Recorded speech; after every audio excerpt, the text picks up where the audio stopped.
കുന്തി വന്ന് പറയുന്നു, നീ ജ്യേഷ്ഠ പാണ്ഡവനാണ്, കൗരവപക്ഷത്ത് നിൽക്കരുത്, പാണ്ഡവപക്ഷത്ത് വരണം. കൃഷ്ണൻ വന്ന് പറയുന്നു, നീ ജ്യേഷ്ഠ പാണ്ഡവനാകൂ, ജ്യേഷ്ഠ പാണ്ഡവനായാൽ നിനക്ക് രാജ്യം, അധികാരം പാഞ്ചാലിയിൽ. കർണൻ പറഞ്ഞു, പക്ഷെ സാധ്യമല്ല, അത് സാധ്യമല്ല. കാരണം അപമാനത്തിന്റെ മുഹൂർത്തത്തിൽ കൈതന്നുയർത്തിയവനാണ് ദുര്യോധനൻ. ആയുധപരീക്ഷയുടെ വേളയിൽ കർണൻ അർജുനനെ വെല്ലുവിളിക്കുന്നു.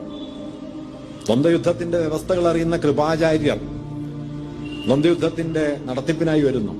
കൃപൻ പറയുന്നു, ദാ പാണ്ഡുപുത്രനായ അർജുനൻ യുദ്ധത്തിനായി എത്തിയിരിക്കുന്നു. അജ്ഞാതനായ യുവാവേ, ഒരാളി, നീ നിന്റെ പേരും കുലവും പറയൂ. കർണൻ നിരായുധനായി തീരുന്നു, നിസ്സഹായനായി തീരുന്നു. അപ്പൊ ദുര്യോധനൻ പറയും, പോരാളിക്ക് കുലം പ്രശ്നമല്ല, പോരാളിക്ക് പേര് പ്രശ്നമല്ല, പോരാളിയാണ്. ഭീമൻ പറയുന്നു, സൂതപുത്ര, നീ ഒരു ചാട്ടയുമായി തേര് തെളിക്കൂ, നീ യുദ്ധത്തിനിറങ്ങല്ലേ. അങ്ങനെ അപമാനിതനായി തീരുന്ന സമയത്ത് ദുര്യോധനൻ എഴുന്നേറ്റ് പറയുന്നു, ഇവൻ അംഗരാജാവ്, ഇവൻ അംഗരാജ്യം, ഇവൻ അംഗരാജൻ.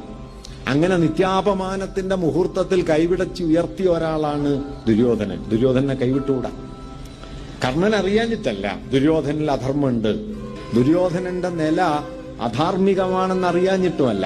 പക്ഷെ അധാർമികനായ ദുര്യോധനോടൊപ്പം നിന്നാൽ മാത്രമേ കർണന് ധാർമ്മികനാവാൻ കഴിയൂ. എല്ലാ ഗുണങ്ങളും തിരഞ്ഞ ഒരാൾക്ക് അയാളുടെ പിടിയിൽപ്പെടാത്ത ഏതോ ഒരു കാരണം കൊണ്ട് ഒരു അധർമ്മത്തിന്റെ, ഒരു തിന്മയുടെ പ്രതീകമാകേണ്ടി വരുന്നു. അയാൾ അറിയാതെ.